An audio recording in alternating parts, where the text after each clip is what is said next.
Pourquoi il y a tant d'incohérences dans ma vie chrétienne? C'est le sujet que l'on va aborder aujourd'hui.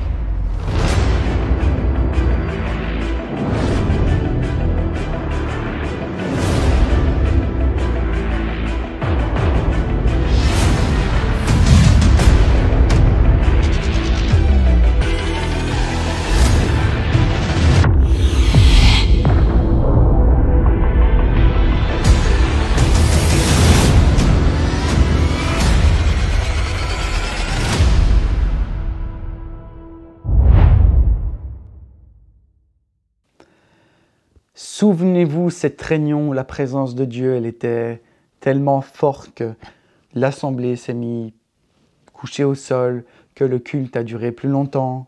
Rappelez-vous ce camp de jeunes où vous avez été lorsque vous étiez plus jeune et où un soir, ou peut-être autour de ce feu, vous avez consacré votre vie à Dieu, que vous avez pris des engagements, que tout a changé.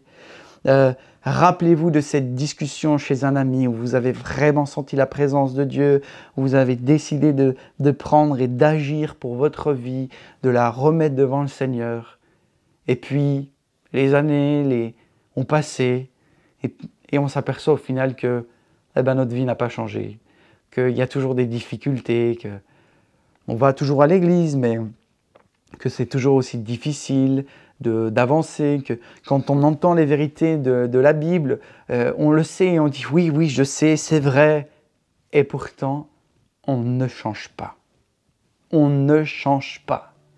On sait que c'est mal de faire ça ou de ne pas assez faire ça, que l'on perd parce qu'on ne vient pas assez se donner à Jésus, que l'on laisse notre vie être mangée par les activités ou le train de vie que l'on mène. Et on l'accepte et on le sait, et puis c'est comme si on était résigné à fléchir le dos et à porter comme ça notre fardeau. Pourquoi tant d'incohérence? Alors que nous avons un Jésus qui nous dit que son fardeau est léger, que son joug est léger, qu'il nous rend libres, vraiment libres, réellement libres. Et nous sommes là à toujours porter nos fardeaux. Tout se joue à la croix. Tout se joue au nombre d'heures et à l'intensité que nous allons mettre au pied de la croix. Vraiment, j'aimerais, si votre vie est un peu incohérente, vous inviter à faire quelque chose, un acte prophétique.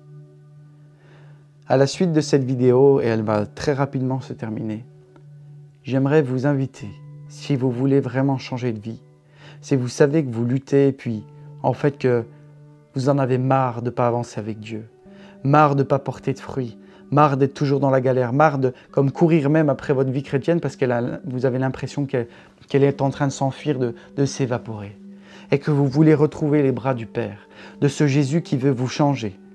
Et n'oubliez pas une chose, ce n'est pas quelque chose qui vient nous faire du bien, mais c'est quelqu'un où nous allons nous abandonner. Et c'est bien ça, le protocole. C'est là où on va s'abandonner. Pas quelque chose qui vient et puis, encore une fois, dans notre société de consommation, c'est quelque chose de plus que je reçois. Non, c'est quelque chose où je vais m'abandonner. Et aujourd'hui, bien, c'est ton temps. Si tu veux changer de vie, va t'abandonner. Alors, comme un acte prophétique, je t'invite à la fin de cette vidéo à t'allonger par terre, comme si tu t'allongeais au pied de la croix, et à déposer ton cœur, à venir t'abandonner devant Jésus. Et comme la Bible le dit, à faire des prières et des supplications au Dieu, à Dieu le Père, au Roi des Rois, au Seigneur 3 fois saint, et là, à l'appeler, à lui demander,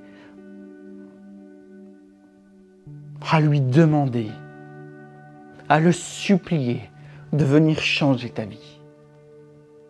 Mets l'intensité de toutes tes tripes et ne lâche pas l'affaire. Sois comme Jacob qui n'a pas lâché Jésus, qui s'est battu toute la nuit jusqu'au matin, il a dit « Je ne te lâcherai pas tant que tu ne m'auras pas béni ». Mettez cette intensité-là. C'est là, devant la croix, que tout se joue. L'intensité que tu vas mettre. Vous savez, des fois, on a besoin d'être bouleversé dans notre vie chrétienne. On a besoin d'être chahuté. Des fois, il faut que quelqu'un vienne nous secouer un coup. Un jour, j'ai été secoué. Moi aussi, je me suis mis devant la croix. Et quelques semaines après, à nouveau, bam, Dieu est revenu me secouer juste pour me dire on va aller jusqu'au bout. Et ça a changé ma vie. Et si le sang de Jésus a été coulé sur cette croix pour moi et pour toi, eh bien c'est que nous devons le saisir. Retourne à la croix, retourne à la croix, retourne à la croix ce soir. Ne laisse pas ce temps passer. Jésus veut te changer et il veut arrêter cette incohérence dans ta vie.